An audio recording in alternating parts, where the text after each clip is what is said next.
In this tutorial, we are going to learn the basics of importing a photo, placing a photo, and then creating a layer mask and cutting out. So first of all, we need an image, and we're using Photoshop. So to create a new Photoshop file, you need to press New. Now we are going to be using A4 as our basis, so we need to go to International Paper. What I advise you to do is to have at least 300 resolution when you're using a Photoshop or creating a Photoshop file. And this is the A4. To import a photo and to keep the 300 resolution, we need to place the image in there. Now I've chosen an image of Charlie Chaplin just because it's an easy image to cut out and show you quickly how to actually create a layer mask because of the black and white, and you'll notice that it's got quite a dark background, so it'll be easier to cut out. Here I'm using, once I've placed it in, I'm going to make it the size of my file. You can automatically go onto the corners, or if you need to, you can also use the move tool if you wanted to rotate it if it wasn't straight. But this is luckily straight. I'm going to use Shift to actually transform it in proportion. You can also press that if you want to keep it in proportion, the lock, the middle lock. So I'm going to make it the size of my page. I'm going to cut out the writing at the bottom so I can make it go off the page a little bit. And once you're happy with it, you can press the tick to say that's fine. Okay, and you'll notice that it's there on layer 1 and it says Charlie Chaplin, and then I've got a locked layer background. Okay, so I now want to cut out the background here. So I need to select my layer, and I can use the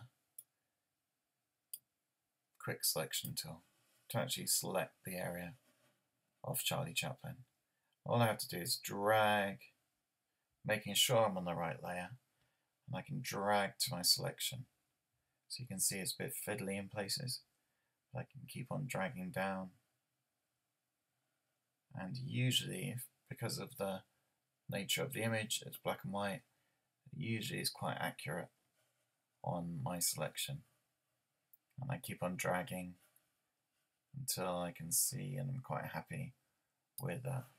If, for example, you want to add to a selection, so say this bit of hair I want to add to, so I can zoom in and I can actually use the polygonal lasso, and I can use the add to selection. So normally it says new selection, but I can actually add or subtract from my selection that I've got.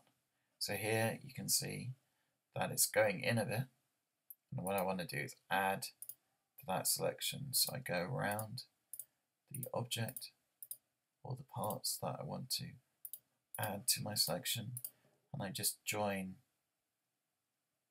that up, and you can double click to join. You can see now that it's added there. And what you want to do is scan. You can see also that it hasn't added this white selection.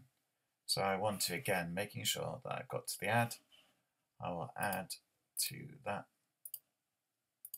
selection.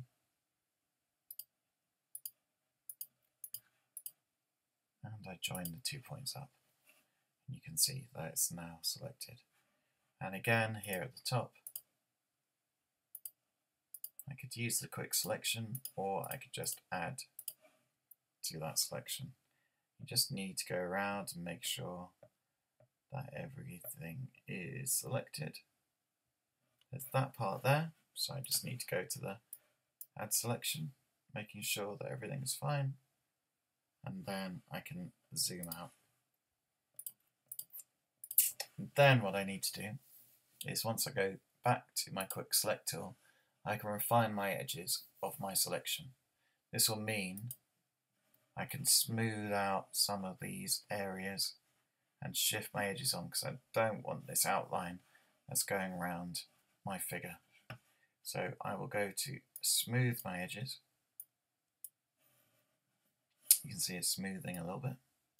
The feather will actually soften the edges, so I can bring that up. And I can also shift my edge. If I shift my edge to plus, it will have the other darker area around Charlie Chaplin. So I'll shift my edge in, and you can see it's almost gone then. By shifting and by bringing the smoothness up. You can see that that's quite okay. And then I press OK. So there you can see it's gone in a little bit of the figure. Now, I can either do two things now. I can use a mask,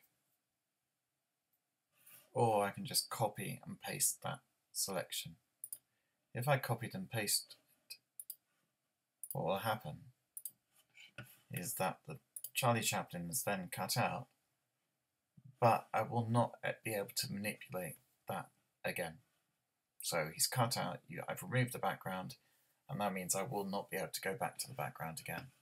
But however, if I make a layer mask, I step backwards,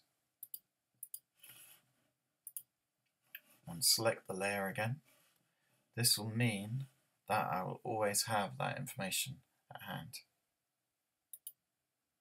So now I can add, it's still there, you can see within the picture's still there.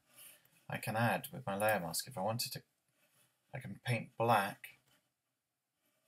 in the area, and it means I can erase some of the face.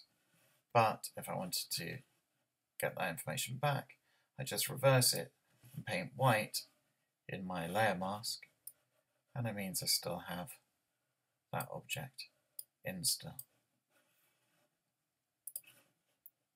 And I can smooth that out a little bit. It will also mean that I can actually soften still the object, and if I don't like it, I can go back.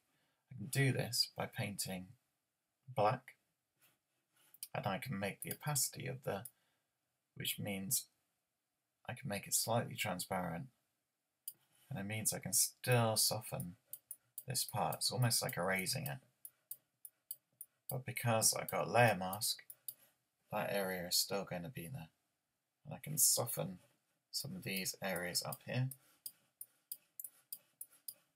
And I can still paint within this, and I can get that information back if I needed to.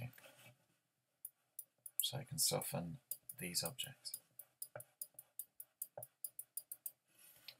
And because it is now transparent, I can add a colour to my background by going to the fill tool, and I want to paint it red in the background.